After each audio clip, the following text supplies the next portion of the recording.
Yo, people, what's going on? Back again for another episode of Footy Talk. And boy, that's one down, two more to go till Chelsea bottle the season. Lou, what are you saying, bro?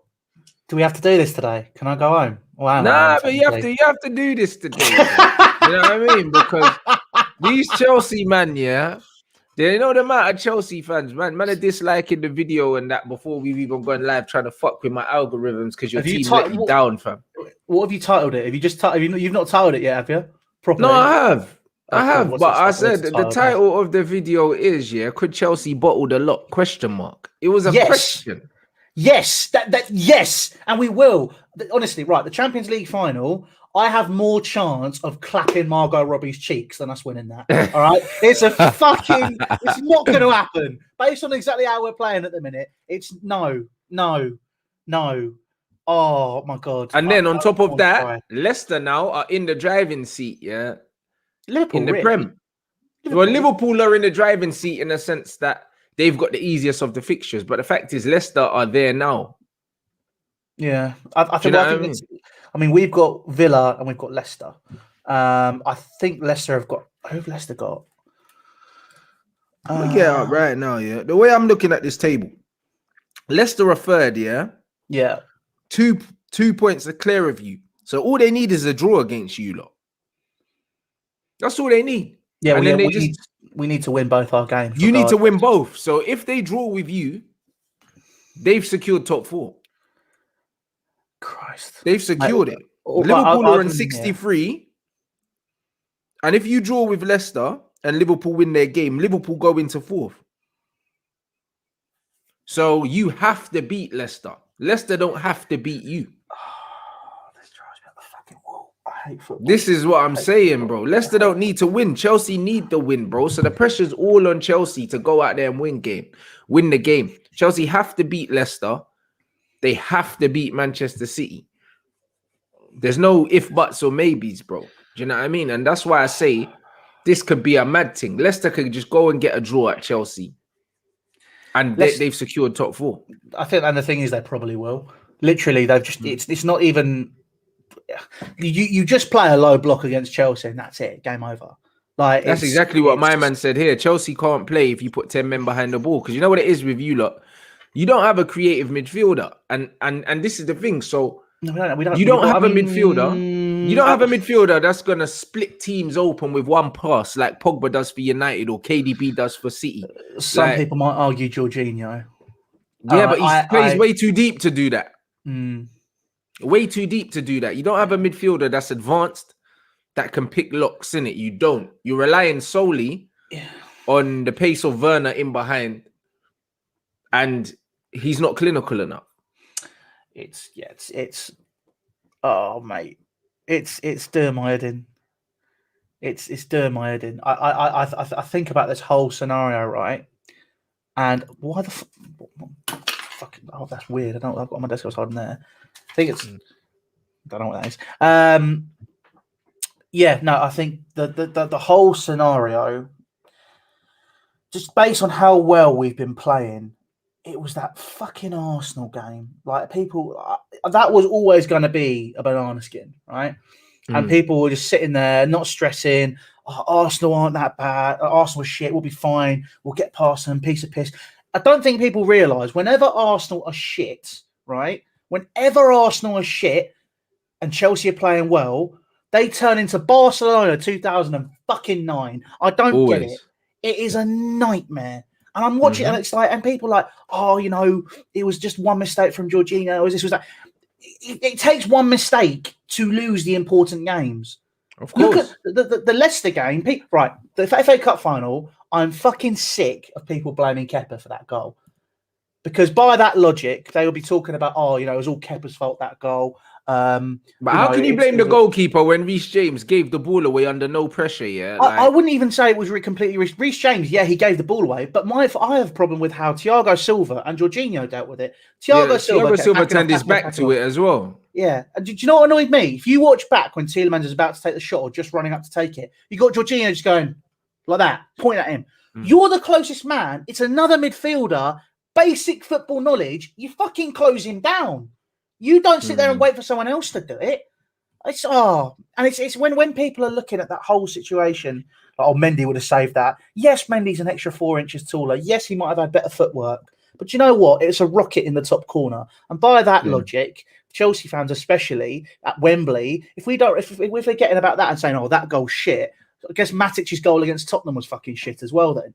Because it was exactly the same. It was an absolute banger, innit, bro? Like, the reason why I look at it, first and foremost, under no pressure, I don't expect Reece James to give the ball away there. No. There was no need, bro. Like, there's a simple pass on his outside. He tries to thread it through the mid. I don't know why. Do you know what I'm saying? And then even like defensively, I hate seeing defenders turn away from the shot. Like, bro, that you don't turn away from a shot, bro. Like, you're a defender. You have to defend, bro. If you turn your back, you don't know where the ball's going. Hands behind the back, I hate that. When they're standing up like that. It's fuck off. It's like time of light on actually as well, Rory. It's like standing like that. It's like just like fucking no, just I hate football. I hate it. Make yourself as wide as possible. Yeah, if the ball hits you in the arm, so what? You get a yellow card. They don't score. Oh, mate. Literally, the whole thing. They don't score. There's so many people that you can blame before you blame the goalkeeper. It was a sweet strike. Mate, yes, it wasn't the most powerful strike, but it was accurate as fuck. Yeah, if it's going top corner, you are not going to stop that. Anytime. People will put up the stats. Oh, if you've put it in the top corner, Kepa's not made a save. Well, yeah, it's the top fucking corner. Like, who's going to save that? Not even fucking Mr. Fantastic could do that. Even if he stretches himself out until his fucking honestly, everyone wants to blame. Yeah. Everyone wants to blame Kepa because he's easy. Yeah. He's easy to blame. It's a nightmare. It's a nightmare. But I think that the whole situation, look, bottom line for me is I wasn't that upset because Leicester were better than us. Yeah. Better than us across the entire pitch. And then you've still got dickheads. Again, this is my problem with the internet. No, we were so much better. Look at the possession stats. Does anyone remember how Chelsea won the Champions League? Does anyone remember? Of course. It does not mean shit possession. If you're tipping it around the fucking box, trying to paint Mona Lisa, and you don't do anything with it, guess what? You're not going to have the Mona Lisa. You're going to have absolutely fuck all. It's just sometimes there's opportunities where you just need to take it and go for it. But instead, it was always get into the byline, cutting into the box. If we didn't get there, we get it back. It's just people talking about possession, talking about how well possession is 9/10 of the law, yeah. But it depends on what you do with that possession. Exactly. It doesn't really, if you've just got it for the sake of having it, doesn't really mean nothing. Mate, the only statistic that mattered the other day was the one in the top left-hand corner of the screen, which was Leicester 1, Chelsea 0. That's it, bro. And you know what? As soon as Chelsea scored that goal, I looked at it, and I was like, right, that's offside, I saw the Chilwell run, and I was like, oh, it's marginal, but it's off, man. And I felt so sorry for the Chelsea fans and for the players, because it's like, you can't celebrate goals no more. Like, the linesman never picked up how close it was because it was so close. I mean, I think my problem with it, so I agree. I mean, I've got it up now, actually. If you want to screen share, it's completely up to you. Hang on, let me save it. So Put it up. Come on, hurry up and save. Thank you. Right, cool. I've got it up. Share screen. I don't want that. Oh my god, I hate this one. There we go. Right, that. My problem with this, I don't know if you guys can see my. Yes, is the knee and the elbow are in line, innit? And it's all weird, like the way. So no, but if you look at it logically, Lou, one thing I would say is, he can't stop the ball with his elbow, innit? So if you do feet to feet, like go down a little bit. If you do feet to feet, his feet are in line. Yeah. But his knee is further forward than the rest of his body. You can score with the knee. Do you know what I'm saying? So Yeah. if they're doing it with parts of your body you can score with, his head is past his knee, his head is past his feet, his knees past his feet. So I get it in it, but Well, yeah, they're I not. agree. They're not doing it like that now. Do you know what I No, but mean? this is So it. it's I all mean, weird. So my problem with this, if we bring it over here, hang on. So let me just stop it right there. So basically, my problem with this is they've done the shot, or they've The decided ball's the already offside. been struck. Yeah, exactly. So, but this is the problem, right? It can't be fully sided. So the beauty of me, I had the conversation right with my videographer, Ashley. Yeah. For Wolf, and he went into the camera side of it, and it was actually, I'd never thought of it this way. It's really interesting. So the standard camera, so these 1080p webcams, you know, your Canons, stuff that people use for fan cams, usually standard run at 25 frames per second. Yeah. You can obviously change the frames per second, makes the file larger, whatever. So if you want to do slow-mo and that. Yeah.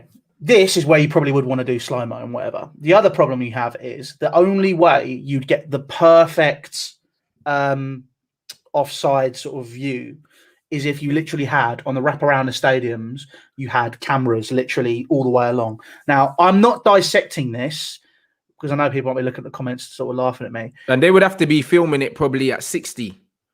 Maybe not 100, Ashley was saying. Yeah, even slower than that. He was like the thing with this is obviously, you know, yes, it's offside. I'm not going to sit here and moan about it. You know, it's gutting because it was such a good goal, and there was a good bit. Well, when I say such a good goal, it was the story behind it of Chilwell scoring against Leicester. He'd come on and they'd be booing him the entire time the fans there in the stadium. If he'd have scored that and we'd won the FA Cup, fantastic story. The problem you've got here is the ball's already been struck, and that's how they're deciding it. My problem with VAR, and again, I'm not simply saying this because, let me just stop sharing.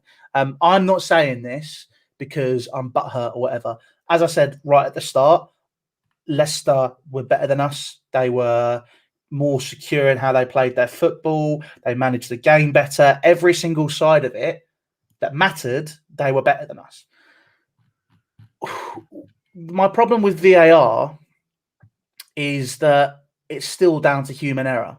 And there are so many things from other sports which we could learn how to use VAR. Even leagues which across the world are already doing this. For example, the A-League, which isn't a good league, let's be honest. Yeah, it's not. When I was in Australia, I saw Tim Cahill and fucking Thomas Sorensen playing. And Harry Kewell was out there and that. Like, he was done out here, bro. Yorkie was out there like 40, Dwight York or something. Exactly. So it's like it was a 5-4 game, 3 red cards. It was awful football.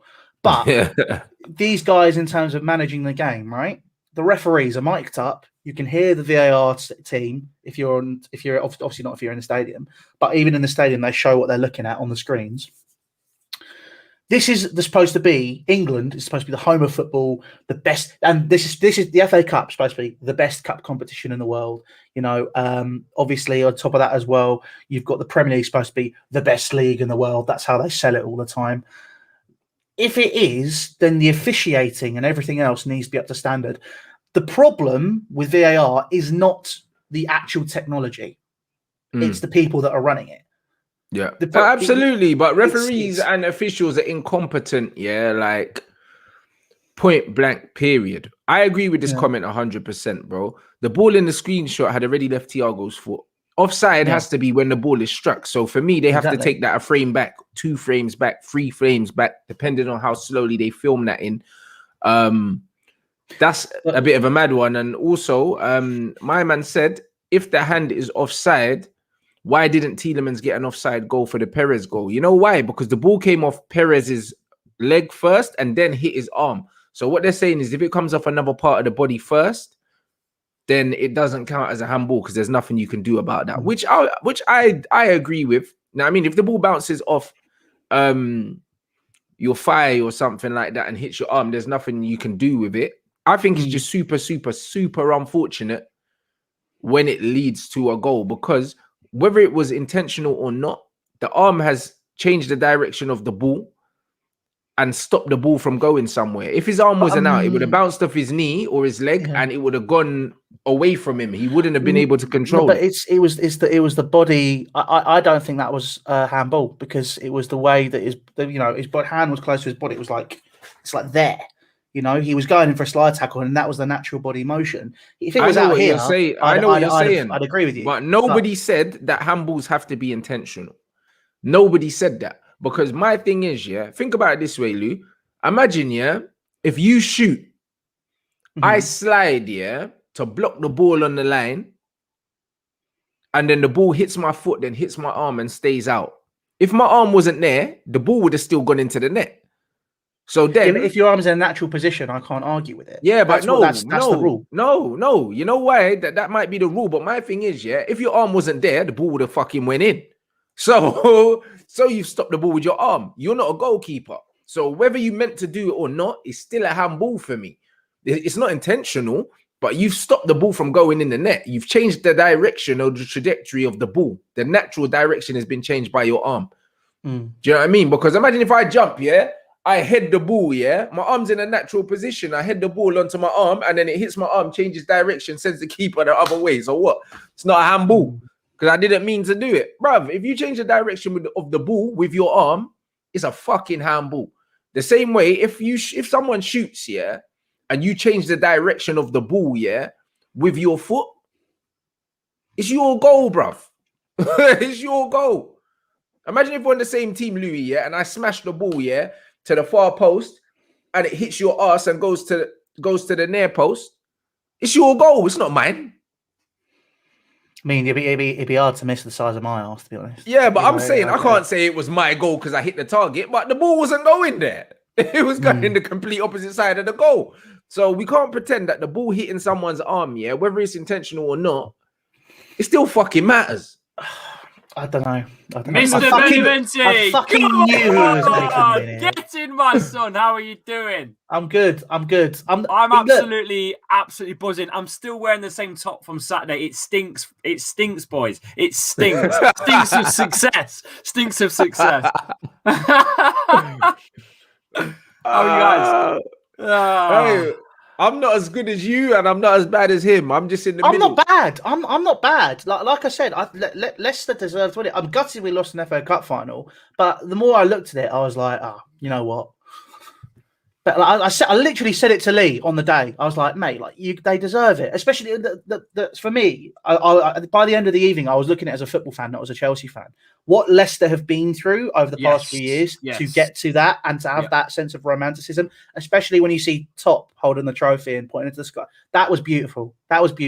So I mean, you guys deserve it on the day. The players are literally dragging him, out of the stands onto the pitch, and he's part of it. Even the backroom staff got to lift the trophy. I don't know if you've seen that part. The whole club, man, from top to bottom, is all united. He's absolutely nuts. Apart from Daniel Amate. Daniel Amate's a prick. Well, yeah, but he did make me chew a tea bag as well. So big up, Amate. Big up. Bravo, hey, listen. How did Kasper Schmeichel not get man of the match? I don't know. It was my man of the match for sure. Or for Fafana. My God, that guy. Bro, Kasper Schmeichel, bro. Mason Mount, when that ball left his foot, on God, he thought he scored. That's how well he struck that. Yeah, he must have header. Yeah. Oh, he must have a strong hand, man, because most keepers would not be able to push that wide. That's going in the bottom corner. Facts. Unreal. It's just unreal. He's a brilliant keeper. He's a brilliant. He will be at Leicester till he retires. Kasper Schmeichel. He is Mr. Leicester through and through. Loyal. He won't go anywhere. How old is he now? He's got to be 35, I think. It's got to be 33 or 4. It's got. Definitely a few more years. Let's have a quick look. I mean, look. I think look. Kasper Schmeichel, unbelievable. Fafana, unbelievable. Yuri Tielemans, unbelievable. He's 33. He's 33. Oh, 33. All right, so he's got a few years. He's got a few years left in him. But yeah, look, genuinely, I look the way that you guys played. I can only say credit to you. I wasn't watching. I was gutted when we lost, but I was like, do you know what? Hands down, better team won it on the day. You guys deserved it. That's the beauty of the sport, And the thing for me that I was more worried about, I wasn't worried about losing that specific FA Cup final. I was worried about the fact we've now lost 2 FA Cup finals on the bounce, and I'm worried that's how that is going to fuck with players' heads. That's all I'm worrying about now. But yeah, you guys were superb. Yeah, it was just that strike, man. Yuri Tielemans. It's one of them FA Cup goals, isn't it? That's going to be played over and over. And I mean, I've watched it maybe 200 times. I've watched the game about 3 times. I've listened to the game when I was on the delivery earlier as well. My ears. Fucking hell, what a game! Mate. But that's what I mean. It's mad, bro. Sorry, Casper is 34. Casper's 34, not 33. He's 34. Yeah, November 1986. So he's 34, going on 35. That's what I'm saying, bro. Like, honestly, yeah, like the saves he made, man, especially for like, bruv, it's mad because the first one from Chilwell was nuts. Unbelievable. Yeah, unbelievable. It was nuts because it was like people were saying, "Oh, was it going in? Was it not going in?" Bruv, it was going in. Going in. You know that's going in on the spin, isn't it? It's got some spin on the ball. It's going to bounce and it's going to go in. And Casper's just tipped it to the post. It's going away from the keeper. Do you know what I mean? And he's dived. He's touched. He's got a strong enough hand to push it away. Do you know what I mean? And the second one, bruv, like, I don't know how he sorted his feet out that quickly because Mounts hit it on the half volley, yeah? The ball's rising as he struck it, so he couldn't have struck it any sweeter. You know, like, when you catch a football like that, it just leaves your foot like a rocket, innit? Like, Mount would have thought it was in. How the fuck Michael got there? It's when people were making the comparisons between Kepa and Schmeichel in that game. I was like, there is no comparison. Like, it's the whole Kasper Schmeichel. Like, honestly, yeah. Do you know what I was literally about to say? I know it's your show, Rants, but with everything, could we do like an underrated Premier League 11 at some point? He's got Kasper Schmeichel was the keeper. Yeah, all day long. Bruv, when De Gea was talking about leaving before, I said that I would take Kasper like time ago because at the end of the day, you don't need to have like one of the best goalkeepers in world football to win titles, bro. All you need is a solid back five, and you need a goalkeeper that's going to do his job week in, week out, and that's what Kasper does. Yeah, do you know what I mean? He made a couple worldy saves when his team needed him, but more often than not, how many times have I watched Match of the Day and Schmeichel howler? Sometimes you just need a goalkeeper that's not going to throw the ball in his own net. Do you know what I mean? Because you've had that, I've had that. Do you know what I'm saying? Like last game I watched Man United play, Henderson was fucking awful. And I've seen De Gea throw the ball in his net loads of times. The last goalkeeper that we've had that I've fully trusted, not to shit themselves at any point in time was Edwin van der Sar. Since him, do you know what I mean? De Gea started off shaky as fuck. Then he turned into the best goalkeeper in the world for like 3 seasons. Then he turned into a liability again. You know what I mean? So it's one of them ones where just having a keeper that's solid and you know what you're going to get an 8 out of 10 every game. You don't need to get 9s and 10s. Just give me 8 every game and you can play for me, bro. That's, you know it, bro. You manage a team as well, Lou, bro. Just having a steady goalkeeper. He doesn't have to be a fucking worldie. Come off your line when you need to come off your line. Come for the corners when you need to come for the corners. Do you know what I mean? And that's all you need to do. He rarely makes mistakes. His distribution can sometimes be questioned. He does kick the ball out a fair few times. To the like his dad. Shit feet as well. But great hands. But at the end of the day, he's there to stop the ball from going in the net. And that's exactly what he did. So that's it. Yeah. He's a superb keeper. Like he is. That's the beauty of that Leicester team, I think, as well. Is obviously Brendan Rodgers has a very specific style of football. But you've got so many of those 8 out of 10 players every single week that will play. You know, I think you've got Kasper Schmeichel, Mark Albrighton's one for me. Castagne's done that for me this season as well, and I've looked at him. Soyuncu as well. I mean, Soyuncu, I think, can be susceptible to the odd error, which is why I did think about it. He's reckless sometimes, but he's still always there. You can count on him. But this is it. But I mean, the other is, I think one of the big things you definitely need to do over the next couple of years, we spoke about it when we did the preview league. How are you going to replace Vardy? Because my God, he was fucking unbelievable on Saturday. And he might not have done what people would expect as a centre forward, but guess what? The shithousery, mate. He got in people's heads. And he's a proper shithouse. You saw it in the final, though. Do you know what I mean? Yeah. That's what it's when about. When he got pushed over by Reece James, he was just laughing, bruv. Like, he's just a proper shithouse. He loves it. And that's a mental thing. That's part of the game as well, isn't it? And there's not many players that do that these days. 100%, man. He's a proper shithouse. You can see it. He loves the hustle and bustle. He loves the ugly stuff, innit? And when you're in a game like that, you need to, man. You have to get in your opponent's head. Do you know what I mean? And just rattle rattle players, and I think that they had the Chelsea players rattled. Bro. You know what I mean? And I hear what you're saying about Sionchu though, like because even Mason done him up a kipper, bro, for the game against us. Like you lot were battering us, and then he made a mistake. Mason Greenwood scored, and that he can be caught out, but more often than not with this Leicester team, you've got very good players, that know what's been asked from them for the manager, and more often than not they carry it out, bro. It's not by mistake that they are where they are. Yeah, it's a young side as well, and Luke Thomas is 19, Fofana's 20 years old, Ndidi's under 25, Maddison's 25. The list goes on. Ndidi? The list, Ndidi's 20. Ndidi's 24 or 25. I think he's really? Yeah. Jesus, wow. You know, even Clichy Nacho's still a youngster. Yeah, it's 24. He's been around for fucking years. He's been around since he was 17. He's been around since he was 17. That's what happens with these footballers that break through really young. You think they're fucking old, and then you look and you see they're born in 1993 and shit, and you're like, oh my god, what? I mean, I'm now experiencing that seeing players my age in the Premier League, and then there's still me at home wanking into a sock, and they're playing Premier League football. So I'm now having that experience myself, and I see guys, I'm like, damn, my life is shit. So you know, it's like that Leicester team's unbelievable. Madders though as well. I love Madders. Yeah, just a bit. I love Madders. Still got a fitness issue, but when he's finds his form, wow. Apparently, Madders watches Wolf. Apparently, so that's why I love him. He's such a geezer, and I love. He's a legend. He's a proper my favorite moment with James Maddison. The moment I fell in love with him as a footballer was when he was at Norwich, and when they came to the replay in the FA Cup, and there was a geezer who jumped out of the stand next to me and started flicking off James Maddison when he was going to take a corner, and he just points and starts laughing at him. I'm like, oh my god, you are brilliant! I love you. It's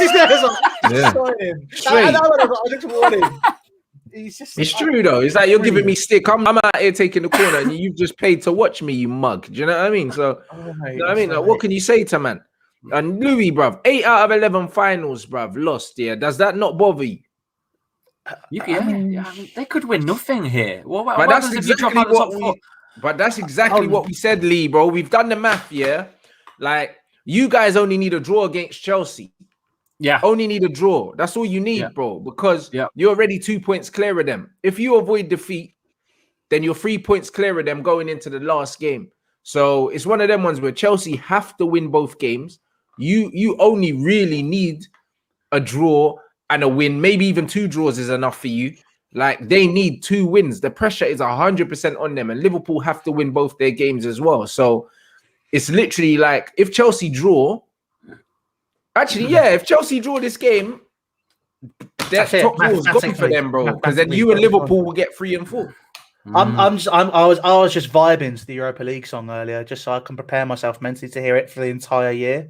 At least you got a new kit, though. Do you know what I mean? £120. That's £120. It's a fucking horrendous kit. It's disgusting. Literally, they said they're going. So we drew our inspiration from the psychedelic era of the 60s and 70s, and obviously they did a couple of years ago Chelsea kits, all this sort of stuff, right? Do you know the only thing from the psychedelic era that took inspiration from on that was a fucking Charles Manson family, because they fucking butchered it. It's horrible. It's horrible. What's that yellow shit down the sides? The yellow stuff is that I get, because it's like a homage to our 1970 kit, which is quite cool. I like that. If they'd had one pattern, okay, just one, maybe like the checkers or the zigzags, I think that kit would be really, really nice.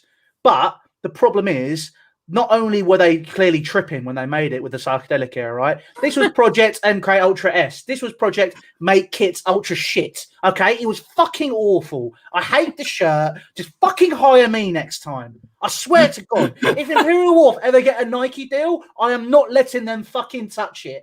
I'm doing it. Give me the budget, and I'll sort someone else out to do it. It's fucking shit. Nike can't make good Chelsea kits. Fucking give me another deal, for fuck's sake. I'm angry about this, and I am about the fucking FA Cup final. No, I hear you. Shit. Bro, listen, after seeing what Adidas have done to United, after what Adidas have done to United in terms of what they do for Arsenal kits, bro, I feel your pain in it, because boy, listen, Adidas been pissing pissing man down the toilet for a minute, bro. Like, honestly, like, it makes me sick to my stomach seeing Arsenal get all the good kits, and the new away kit, the yellow one's nice again. No. Only good kit, blue kit, worth buying in 2021 is the Imperial Wharf home shirt, which is available still. Head across to /Imperial Wharf FC, and you can pick one of those up. And it's cheaper. It's 3 times cheaper. So fucking go and get it. That, my Cheeky guys, little plug. I'm here for that, it. my guys, is what we call a promo. Cheeky little plug. I'm here for it. Do you know what I'm saying? Lee. Yeah. Look at that. What do you think about this? I think we have to agree now that Brendan Rodgers is a top 4 coach. There you go. You see, no more bottle jobs. No more bottle job comments. No more bottle job comments. I don't know yet. He's close. He's close. He's won it. He's won an FA Cup, man. Yeah, I know, but top 4 coaches. Like, how are we measuring this? Are we talking top 4 of, like, just in general? I think he's good enough to manage a top 4 team, because Ollie manages Manchester United. He is managing a top 4 team, boys. What are you on about? Exactly. But I'm a big 4 team then. And we're not in the conversation of the big 6 yet, then, no? No, you're big 6. Hey, no, Leicester are big 6. Arsenal are not in the big 6 anymore. People were taking Spurs out so easily, but just on the they're taking Spurs out, because Spurs are banter. But you know what? It's only been 1 season for Spurs. But and also, you know why they took Spurs out? Because at least Arsenal winning FA Cups, bro. Spurs ain't winning shit. So I understand taking Spurs out. It's a toss-up between Spurs and Arsenal, who's worse, innit? If you're looking at winning trophies, Arsenal are still bigger than Tottenham because Tottenham can't win nothing. However, Tottenham have finished higher than them in the league. It depends on what you value more. By the way, one thing that can't be disputed is Leicester are a big 6 team, bro. They've won the league recently enough. The important number here is 4,831. Do you know what that is? Days since Spurs won a trophy. Oh, there you go. I was there. I was there. It was fucking depressing. First, well, there you go. I was 8, I think. No, 2008. No, I was 10, 11. But yeah. Thank you for everyone agreeing that the kit is horrendous. Do you know what? That is the best Chelsea kit of the past few years. But let me just, obviously with a little plug, I may as well just hang something else up quickly. Just like you might as well. Give me 2 minutes. You know, like that. Just drop it over your camera next time so we can see it properly. Hang on. Let me just put that there. There we go. Look at that. Oh. Yours looks like to be fair, that does look like that looks like a throwback Chelsea kit, that Imperial one. There we go. Yeah, the Imperial one, that does look like a throwback. Ladies and gentlemen, welcome to QVC. That looks like a proper throwback Chelsea kit, it's nice still. Thank you. Koenigsportswear.co.uk/Imperial. I'll stop plugging now. Although but no, you're 100% spot on. But Lee, like, definitely big 6. It's mad. I can't believe we've had 2 big domestic trophies in 5 years. I mean, the FA Cup is massive. It's the one that we just couldn't get a hold of. It took us 5 finals. 5 finals. The last one was 52 years ago. My dad rang me, when we'd won, I was driving home and he rang me and it was almost in tears on the phone. He'd been to the 69 final. He'd been to it. Can you imagine sort of being that old and seeing us not win anything? I mean, my son's 8 years old. He's seen us win the Prem and the FA Cup. He don't know your lad. He don't know how lucky he is. He's dropped to the floor in tears. That was. I cried a bit watching that. That was beautiful. That was awesome. Oh, mate, I weren't even here to see it, but mate, that was something else. That was something else. Just the way he just football. He was up and like it hit him. It hit him like a train. Yeah. And you were there. It's like, wow. It's unbelievable. Unbelievable. You don't know how to control your emotions at 8 years old. You don't understand that shit. So massive for him. And then he gets man of the match yesterday for his game against Glenfield versus Kidworth. He plays for England. He turns on and he saves worldies, absolute worldies. I mean, we played at higher level. We played high level, but I mean, wow, they lost 3-1, but he must have saved about 8 goals from going in. Absolutely unreal. When your team lose and you get man of the match as a goalkeeper, you knew you were on smoke that day, innit? Exactly. So, real smoke. So he had fire. He was on fire. He's. No, I mean, me and Rants will be fighting for his contract in a few years' time. I can offer you a packet of cable nuts right now, and we'll go from there. That's it, man. Oh, shout out this guy. Man saying Rodgers ain't on Klopp's level, bro. You know the one thing I say about Brendan Rodgers? Man need to stop disrespecting certain managers. And the reason why I say this is, as a manager, you can only deal with the tools that have been put at your disposal. But believe it or not, Brendan Rodgers at Liverpool was a success, bro. Because that Liverpool team weren't that fucking good, mate. Yes, they had a few good players. He overachieved. Bro, he overachieved there, bro. He nearly won the Premier League. And at the start of the season, no one was saying, yo, Rodgers is going to win the league. No one was saying Liverpool were going to win the league. Do you know what I mean? He was one fuck up away from winning the Premier League. Yeah, that was completely not his fault. Yeah, no. Do you know what I'm saying? Speaking of that fuck up, did you see the shithousery from Sky with Steven Gerrard when he was given his thing after winning the league? No, what happened? I bet they said, "Oh, does this make up for the slip or something like that?" They said something stupid like that. It's a graphic. It's a graphic. So you guys keep talking. Give me 2 minutes. Oh, but like, honestly, Brendan Rodgers done a great job at Celtic. He done a good job at Liverpool. Do you know what I mean? And when you think, that even after Brendan Rodgers, look how long it took Liverpool to actually do something worth talking about. Yeah. How long was it between Rodgers and Klopp? How many years? You're looking at least 6 years, isn't it? It's something like that, isn't it? Well, there you go. So it's not like Liverpool got rid of Brendan and all of a sudden they were successful. They weren't. It was a project. Do you know what I mean? So Klopp's come in and obviously he's done what he's done at Liverpool. But the facts are, you can't say, that Klopp would have done what Brendan Rodgers is doing with the players Brendan Rodgers has. You don't know that. You do not know that. This is him at Leicester now. He's just part of this big project that the King Power brand. They wanted this to happen. They wanted to push for titles and cups and stuff, and they've successfully done that in the last 5 years. I don't know where we go from here. I don't know what the aim is next because we've got all the domestic English cups now. We're one of 6 teams, I think, that have done it. That's it. There's only 6 teams that have done the league title, the FA Cup, and the Premier League. That was fucking. You can't see it, can you? Hang on. Can I bring it up? What is that? Oh, what are you doing to Stevie?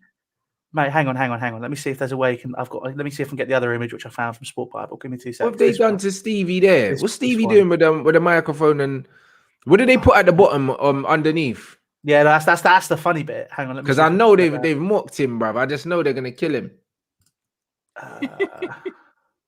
What's a Chelsea have bottom 2 finals? This is the thumbnail which they've done. Here you go. This is thumbnail from Sport Bible. Look what they've put. This is the first league title of his career. That's a violation. Wow. Yikes! Wow. That's a violation. It's true. You know what? Sometimes the media, man, they fucking hell. It's true though. Mate, it's true. For me, Brendan Rodgers is a top manager. You know why Brendan Rodgers is a top manager for me?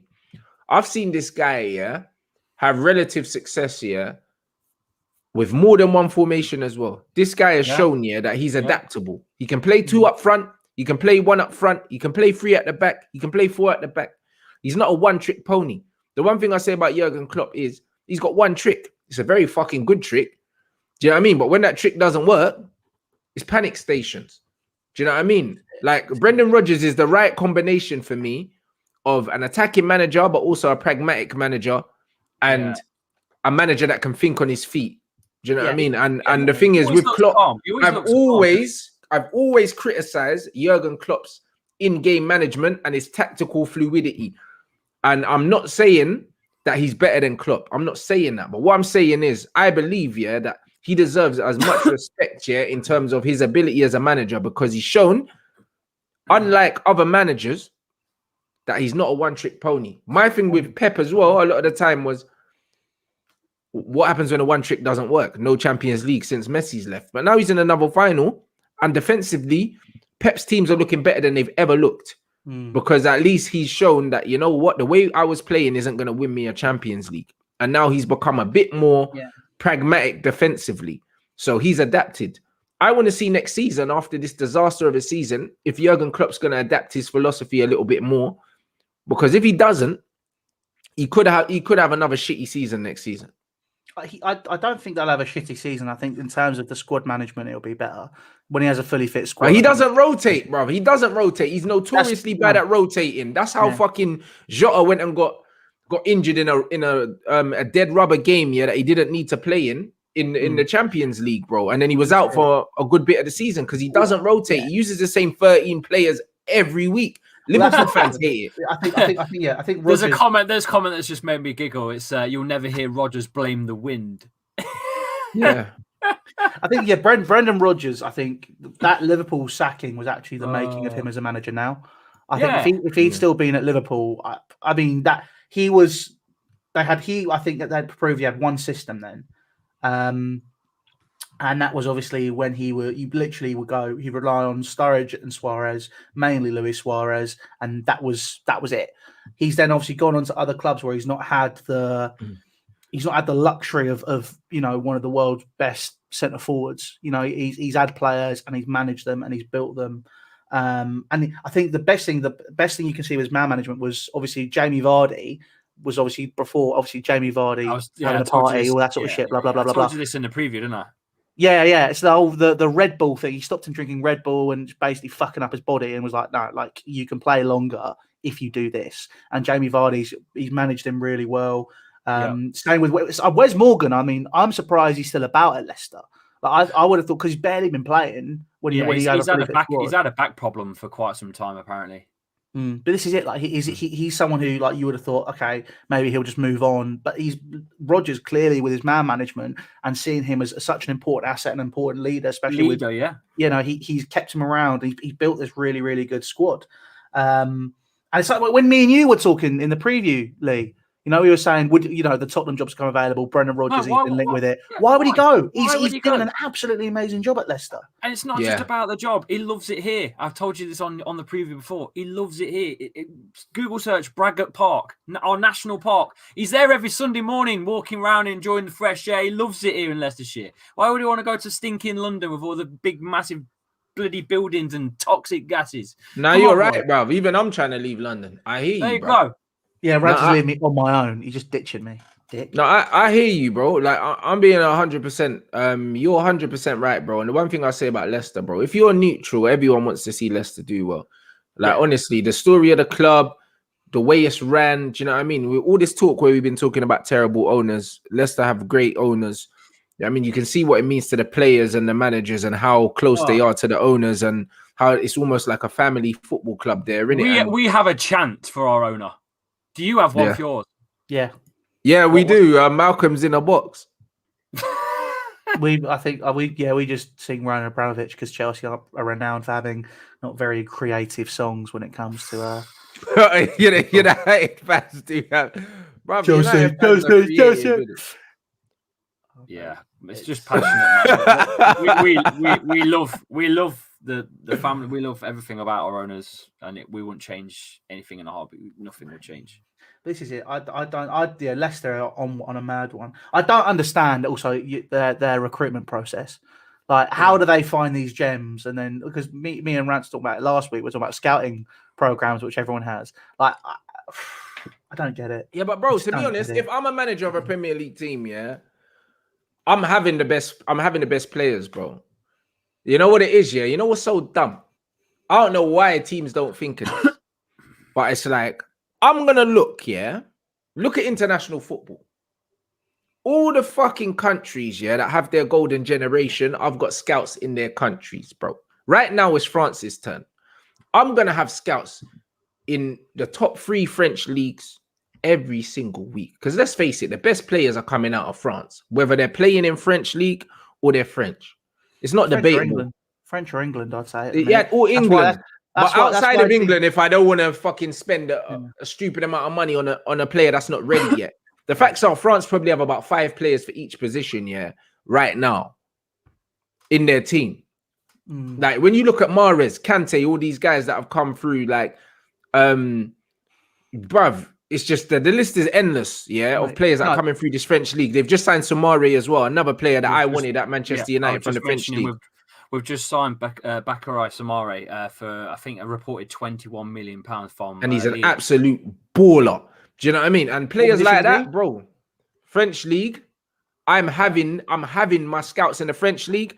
When Spain had their golden generation, I'm having scouts in the Spanish league, and not just in just in the Liga as well. It's like you can see where the talent's coming from. I love a talent scout in Eastern Europe because you always get your gems like your Vidiches, your Modric's, and stuff like that. Do you know what I mean? That are solid physically, good technically sound players that run through a fucking wall for you.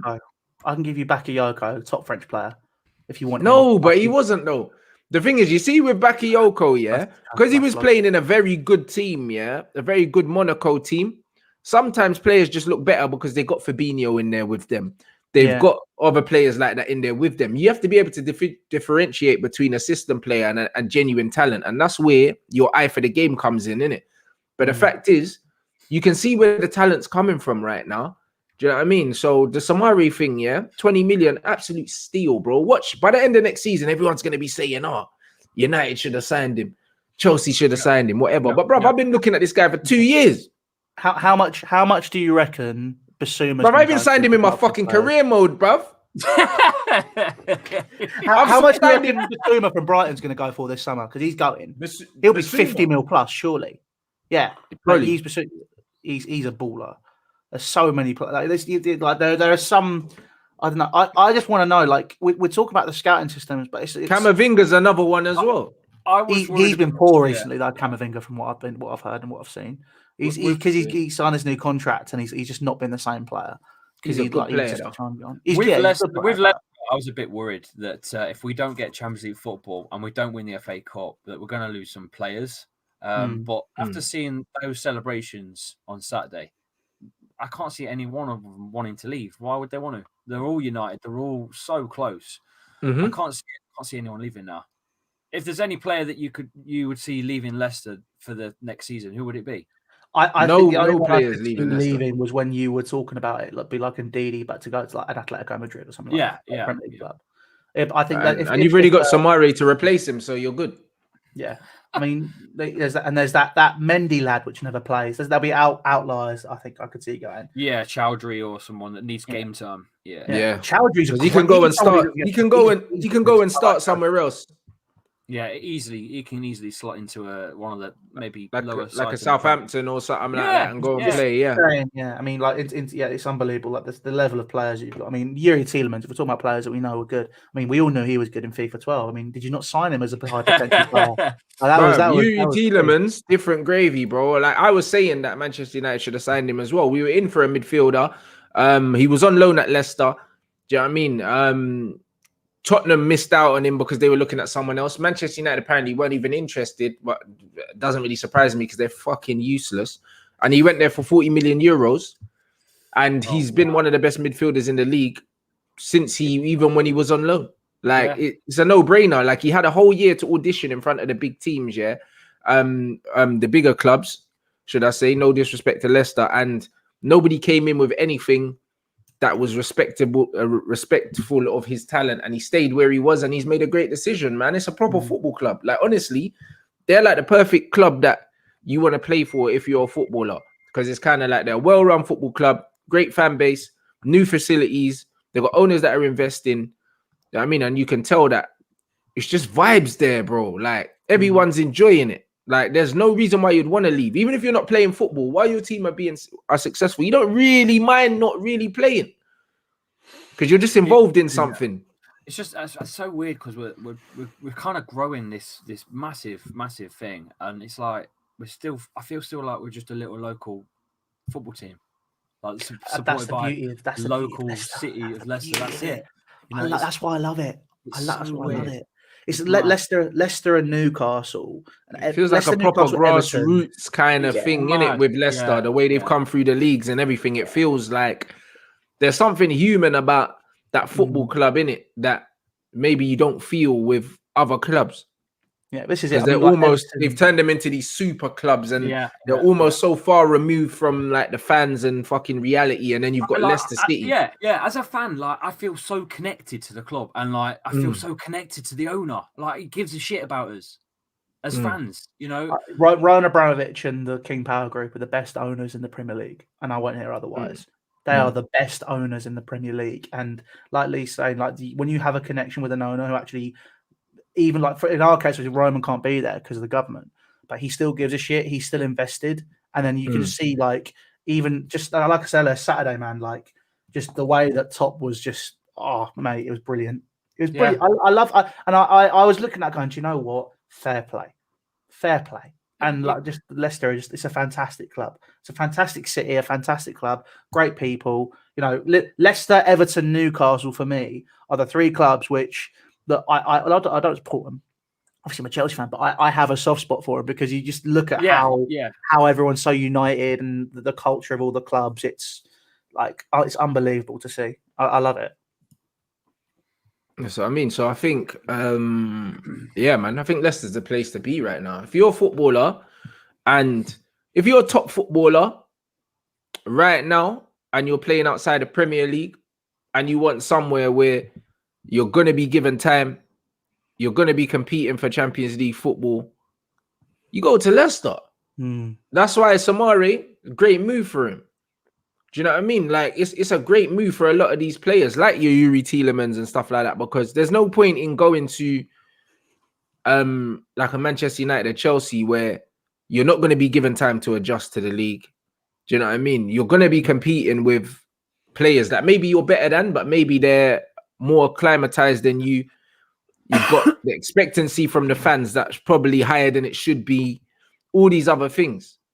When you can go somewhere and you can grow with the team, with the club and with the team. Do you know what I mean? And Tottenham used to be that team where people will go there and be like, yo, I can grow with the team. That's where they signed like the likes of the Berbatovs. Do you know what I mean? And stuff like that. It was a grow with the football team situation. And I just feel like Leicester can be a week in, week out, year in, year out, top 4 team. Do you know what I mean? If they keep recruiting the way they're recruiting and they keep recruiting in terms of managers and players the same way. I could see Jonathan David going to Leicester as well. I think, because obviously Lille they're gonna get about there financially in difficulty at the minute. So like their players, I think like you're talking about players that are coming and growing, like the likes of Jonathan David as well. I think could see going to Leicester. I think as well in that Lille team, unless you've got the squad up now. I think what's his Robbie Lyle? I think his son is signed up for Leicester soon as well in the young academy side. There you go. So I think I'm going to see him a fair bit now because he's always coming up here and down. So I've got a niece that plays for Leicester as well, the women's side. So and I don't know, it's just a buzz at the minute. The feeling around the club, it's just a buzz. I can't wait. I just wish there was a parade for the cup and there ain't. There will. There's not going to be one. No, I'm gutted. Absolutely. I mean, everything's back to normal now. That's the Boris is saying, isn't it? So why can't there be one? I don't know. I have no idea, man. But fuck it. Nah, big up Lee Chappy anyway for coming through. I know he's got a shoot, bruv. You know, like that. But nah, legend, man. And yeah, man, congrats, man. Hopefully it's the first of many trophies for you guys, man. Let us know when you're free later, Lee, so we can talk more about it in a preview for the game tomorrow. Yeah. I'll see where I am a bit later with and stuff. I've got to do the school run and I've got the nursery run to do and stuff. And then my lad's got football training as well later. So it's gonna be a busy one today. So I don't know. We'll see. All right, big up Lee, man. All right, take care, it easy, man. boys. Cheers. Nice one, my bro. See ya, bye. That was nice. I enjoyed that. Yeah, legend, man. Do you know what I'm saying? But 100%, bro. Like the way their club is run. To be fair, I envy the way your football club's run as well. The fact that you could literally sell like a bag of shit for like £30 million. I don't know how. We've already made our money back on Bakayoko, so we could sell. That's what I mean. For a profit. People, there's some unbelievable. I don't get how we run the way we do because it just doesn't make any sense. But yeah, I think there's just so much baggage which we still do need to get rid of. But I think bottom line for me is like I don't care how well we're run at the minute. Just get us top 4. 100%. That's one top 4. Champions League final would be it's a bonus for me this year. I said that to you last week, wasn't I? You know, I'm not expecting us to get there. So we weren't. So, you know, we're there now. Just as long as we put in a shift, and more importantly, just tomorrow, just get the job done against Leicester. That's the big thing for me. I think the way we're run. I mean, just look in comparison to you lot, West Ham, you know, Newcastle, like I think I've got Man to say Man City. Obviously, I think Man City, Chelsea, Leicester are the best run clubs in the league. Yeah, Man City. Yeah. So it's that's what you see, and that's the quality which you receive. Did you see that we were talking about Daniel Elk saying we weren't sure if it was a real deal, right? A couple of weeks ago, that he put out a statement yesterday saying that he actually did approach the Cronkies. Right, okay. So and what did they say? Again, let me go to Twitter. Give me a second. I mean, the Space Monkey, Arsenal literally owned the FA Cup. Apparently, Leicester win it for the first time, and they replaced Arsenal in the Big Six. Yeah, they also won the Premier League as well in the last few years, bruv. You're ninth, innit? Man, need to humble yourself. You know them ones. That's the thing with Arsenal fans. I get it, but humble yourself. You're ninth, innit? You're ninth. Arsenal fans fucking sliding into my DMs the other day when they beat us. I'm like, lads, bruv, you're ninth. It's like we're their fucking cup final now. Because when they beat us, we fucking beat you. And they're like, you're literally talking about us like we're your cup final. Arsenal did a fucking compilation and celebrated drawing 2-2 at Chelsea when Gabriel Martinelli scored. They did compilations for it. If you think you're a big club and you're celebrating 2-2 draws like that, you're fucking stupid. It does my head in. And yo, my guy, would you say Leicester a bigger club than Spurs because of trophies? It depends, innit? It depends, because the thing is with Spurs have consistently been in the Champions League. I think this will be their first season outside of the Champions League in like 5 years. I think Arsenal ain't been in the Champions League for 5 years or something like that. Arsenal's last Champions League was my first year at uni. So that was 2016. Well, there you go. Arsenal ain't been in the Champions League for 5 years. So, bruv, who cares? Legit. Like, if Leicester start playing Champions League football every year for the next 3-4 years, then I can say, cool, Leicester have overtaken Tottenham, innit? This Arsenal team can't even get into the Europa Conference League. That just says everything you need to know. They're ninth, Arsenal can't even get into a competition with Rubin Kazan. That's everything you need to know. Like, it's this Arsenal team. Arsenal need to humble themselves, and they're saying, "Oh, we'll be back. We'll be back." You will not be back in any form of serious competition for at least a decade with the Cronkies. You won't. They're shit. That's it. Arsenal are shit, and I won't hear otherwise. Like, especially like Arsenal fans reaching over the FA Cup final and we run the cup. No, you fucking don't. Because if you run it, you'd be fucking winning it, and you're not. Fucking donuts, man. Jesus Christ. Let me find this club than Spurs. They're a bigger club than Arsenal right now. So it is what it is. Why can I not find Daniel Elk's fucking Twitter page? He's put it on Twitter.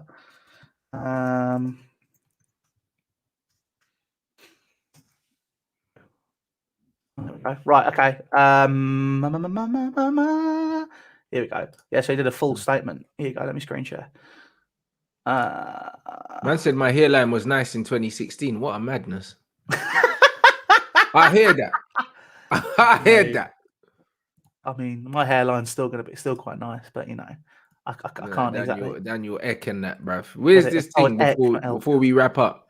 This one. Here you go. Got it. You see it? He says, inaccurate reports emerged today saying I have not made a bid for Arsenal. I think it's important to correct the record this week. An offer was made to both Josh Kroenke and their bankers that included fan ownership, representation at the board, and a golden share for the supporters. They replied that they don't need the money, which I knew they would. I respect the decision, but remain interested and available should that situation change. So, yes, I knew they weren't going to take the P's. Yeah, this is it. They were never going to. Like anyone who, I don't know. I think even like football, you can tell is now slowly starting to change in England. But this is why I'm glad we have our teams, Lou, bro, because we can stay connected to football, innit? Because the way football's going right now, like it's not for the fans, innit? Like your customers, innit? That's what you are, innit? And if you're happy to be a customer, that's fine. But me, nah, I'm not in it. I would happily if Imperial Wolf got to a level where there could be fan ownership involved, I would do it. And in fact, I probably would go full 50 plus 1. If it meant that the club would be run sufficiently by, a group of people that cared about it. That's what football is about. I think especially at grassroots, like you're saying, the amount of time and energy that people, invest into building something. sort of we've got like let them be a part of something, Yeah. innit? You know Yeah, them ones, and that's why I say to all the guys here as well, all the guys that sending me super chats and all these other things, it's like, honestly, if you bought a top for my football team, yeah, it would mean so much more, blood. You know, like that. It would mean so much more to me. See a man wearing the shirt than the super chats. Not that I don't value the super chats, because of course I do. But one, YouTube take 50 or 60% of it anyway. And two, do you know what I mean? That money could go straight back into our grassroots team and improving our teams and stuff like that, bro. And we genuinely do appreciate you. These big clubs don't appreciate you, man. They don't appreciate you, man. Man, just all you are is numbers to them, innit? That's all you are. This is it. Like for us, we've got we actually got quite a big US audience because one of our sponsors is the London's Blue podcast. And like 15% of my audience on YouTube is in the US and Canada. Mate, just getting people like we've sold shirts. It's mad. Like sold shirts in the US, in Australia, sold shirts in India, Indonesia. Like it's just seeing people sort of like feel that they can connect with a grassroots football team. Like grassroots does not get the funding it deserves. It doesn't. And like in any way, shape, or form. Obviously, for us, I mean, for me especially, my mission with Wharf is to give players opportunities that may have fallen out of love with football to get themselves back on their feet to go and chase the dream again. 2, to create a very good family-oriented atmosphere. 3, to create a physical football club. I mean, Rants and I have been speaking about it for like a year or so. I remember he was going, so what do you want to do with it? And I'm like, oh yeah, I want to have a women's team, under 16s, want to have an academy. Rants on the phone, just be like, what? Like, it's nuts. But like all this, like, I want to be able to create something which people can have a relationship with and connect with. Like for me, the dream would be like, I don't know if you guys get a minute, right? After this video, go and watch Dulwich Hamlet on their YouTube channel. That is the dream. Watch Dulwich Hamlet, their last game, skip towards the back end when they get promoted to National League South. Oh my God. I want Wharf games. I want limbs. I want pyro. I want the fucking works. Like to have that sort of stuff. It's just like, and be able to create an atmosphere. Like that's the dream. That's the dream. And then obviously to have our own stadium in Southwest London. That'd be quite nice. But it's like, honestly, like you're right. It's 100%. So big up, guys. You know what I mean? That's what it's about. You know them ones. That's what it's about. And yeah, bro, it's gonna be lit. Do you know what I mean? It's gonna be absolutely lit. Bruv, the away kit's coming soon as well, guys. The away kit's coming soon still. Not gonna looking forward to seeing that. No, I mean, the away kit's coming soon. So it's one of them ones where, guys, that's what it is, bro. Like it's a project that we're just building up, but it's one of them things where fans are a lot more connected to that.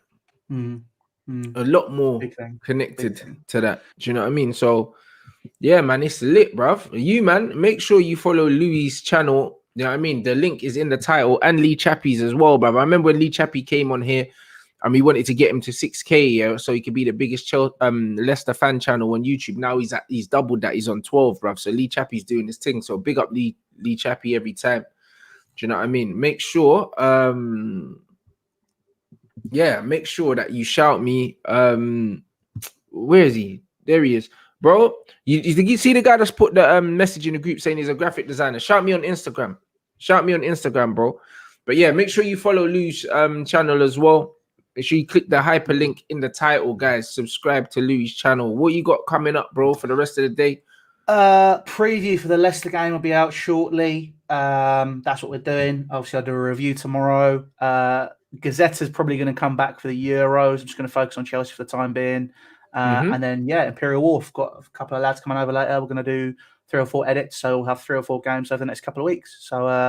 So yeah, got that. And we're off top of the league. So maybe even might be seeing a title video as well. Lovely. And also, obviously, you lot know we're going for the league as well. Obviously, it's us and Madness at the fighting at the top of the table at the moment. Their man drew yesterday. They dropped points. So we can capitalize on Sunday. You know them ones there. So, I mean, if you're in the London area, you, man, make sure you come down and make some noise, innit? Look out on my Instagram and also on the GB Orange Instagram for the details for the game. But yeah, man, we can close the gap. And obviously, they still got to play us as well, but we can close the gap to 2 points on Sunday.